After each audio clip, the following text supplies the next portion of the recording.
एक सवाल जो हर इंसान के ज़हन में एक ना एक बार आ ही जाता है, वो ये कि अरबपति कैसे बना जाए? किन कामों को करके आप अरबपति बन सकते हैं? तो आज हम आपको इसका जवाब देंगे। दरअसल बिहार के डीजी अरविंद पांडे ने अरबपति बनने का एक मंत्र बताया है। बिहार के जितने भी लोग अमीर बनना चाहते हैं, वो बिहार के वरिष्ठ आईपीएस अधिकारी अरविंद पांडे के मंत्र को अपनाने से अरबपति बन सकते हैं। बिहार के वरिष्ठ अरविंद पांडे ने एक वीडियो बनाया और उसमें उन्होंने बताया है कि आप अमीर कैसे बन सकते हैं। उन्होंने बताया कि आप अमीर पकौड़े बेच के बन सकते हैं। तो भाई पकौड़े बेचकर कैसे अमीर बना जाए? वो कौन से पकौड़े हैं जिसे बेचकर आप अमीर बन सकते हैं? हम आपको सारी बातें बताएंगे। उससे पहले नमस्कार, मैं नेहा चौधरी, कैमरा पर्सन विशाल के साथ, और आप देख रहे हैं जनता जंक्शन। वरिष्ठ आईपीएस अधिकारी अरविंद पांडे ने बताया कि कैसे एक आम आदमी अपने जीवन में अरबपति बन सकता है। उन्होंने कहा कि आप सरकारी या प्राइवेट नौकरी करके अरबपति नहीं बन सकते। अगर आप सरकारी नौकरी करते हैं और सरकारी सेवा के दौरान अगर आपने भ्रष्टाचार किया तो एक ना एक दिन तो आप पकड़े ही जाएंगे। और भगवान की कृपा से अगर आप नहीं भी पकड़े गए तो पूरी जिंदगी आपको इस बात का डर रहेगा कि कहीं पकड़े ना जाएं। जिंदगी भर आपको इस बात का डर सताएगा कि आपका भ्रष्टाचार कहीं पकड़ा गया तो क्या होगा। आप हमेशा डर में रहेंगे कि आपके द्वारा कमाई गई अवैध संपत्ति की जानकारी कहीं सीबीआई और ईडी को तो नहीं लग गई है। और फिर ये कहा जाता है कि डर से बड़ा कोई कष्ट नहीं होता। अगर आपको पूरी जिंदगी डर के साए में जीना पड़े तो इससे ज्यादा कष्टदायक कुछ नहीं हो सकता। तो ऐसे में एक ही तरीका है अरबपति बनने का, वो ये कि आप पकौड़े बेचिए। पकौड़े बेचकर अगर आप अमीर बनते हैं तो आपको डर के साए में भी नहीं जीना होगा। डीजी सर सिविल डिफेंस आयुक्त अरविंद पांडे ने एक वीडियो अपलोड किया है और वीडियो में उन्होंने बताया कि भ्रष्टाचार करने वाले लोगों की क्या हालत होती है। उन्होंने कई उदाहरण भी पेश किए और उदाहरण के माध्यम से लोगों को समझाने की कोशिश की है कि अगर आप भ्रष्टाचार करते हैं या रिश्वत लेते हुए पकड़े जाते हैं तो आपको एक ना एक दिन जेल जाना ही पड़ेगा।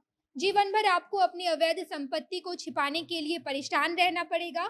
आपको हमेशा ये डर रहेगा कि कहीं आपके पीछे कोई जांच एजेंसी तो नहीं लग गई है। इन सभी डर से जीवन भर आप परेशान ही रहेंगे। ऐसे में आप कोई बिजनेस या कारोबार करके करोड़पति या अरबपति बन सकते हैं। अगर कुछ नहीं तो आप रोड पर चाय बेचिए या पकौड़े बेचिए। ये सब काम करके भी आप अमीर बन सकते हैं। उन्होंने आगे बताया कि पटना में आर्थिक अपराध इतना ज्यादा बढ़ गया है कि जब एक कार्यपालक अभियंता के यहाँ छापेमारी की गई तो कई करोड़ रुपए की अवैध संपत्ति मिली है। इसी तरह जब एक दूसरे अभियंता के यहाँ छापेमारी की गई तो उनके यहाँ भी 49 लाख रुपए की अवैध संपत्ति मिली। इसके बाद डीजी अरविंद पांडे एक सवाल पूछते हैं। उन्होंने कहा कि क्या कभी आपने 50 लाख रुपया कैश देखा है? फिर वो खुद ही जवाब देते हुए कहते हैं कि हमने तो नहीं देखा है। उन्होंने कहा कि हमने तो 50 लाख रुपये कभी एक साथ नहीं देखे। फिर कहते हैं, देखिए इंजीनियर लोग अरबपति बनने की योजना बना रहे हैं लेकिन पकड़े गए। अरबपति बनना अच्छी बात है। जितने अरबपति होंगे देश का उतना ही विकास होगा। डीजी साहब आगे कहते हैं कि एक सवाल ये भी है कि अरबपति कैसे बना जाए। तो हम आपको बताते हैं कि अरबपति कैसे बना जाए। एक बात आप जान लीजिए, अगर आप सरकारी नौकरी करते हैं तो आपको एक निर्धारित वेतन ही मिलेगा। अब ऐसे में अरबपति बनना तो संभव नहीं है। अगर आप सरकारी नौकरी में होते हुए अरबपति बनने की कोशिश करते हैं तो आपका भी हाल इंजीनियर या फिर बाकी और अधिकारियों के जैसा ही होगा। हालांकि गलती आपकी भी नहीं है, इंसान की प्रवृत्ति ही होती है कि वो बहुत संपत्ति कमाना चाहता है। अगर आपकी भी यही प्रवृत्ति रही तो इंजीनियर वाला ही हाल होगा। हालांकि बहुत इंजीनियर और ऑफिसर ईमानदार भी होते हैं, लेकिन ज्यादा संपत्ति कमाने का लालच इंसान को गर्त में लेकर जाता है।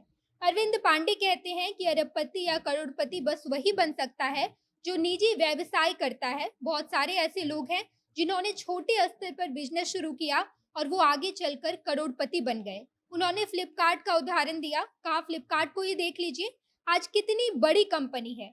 अगर आपको भी अरबपति बनने की इच्छा होती है तो नौकरी बिल्कुल नहीं करें, और अगर करेंगे तो बाकी लोग जो गिरफ्तार हुए हैं आपकी भी गति बिल्कुल वैसी ही हो जाएगी।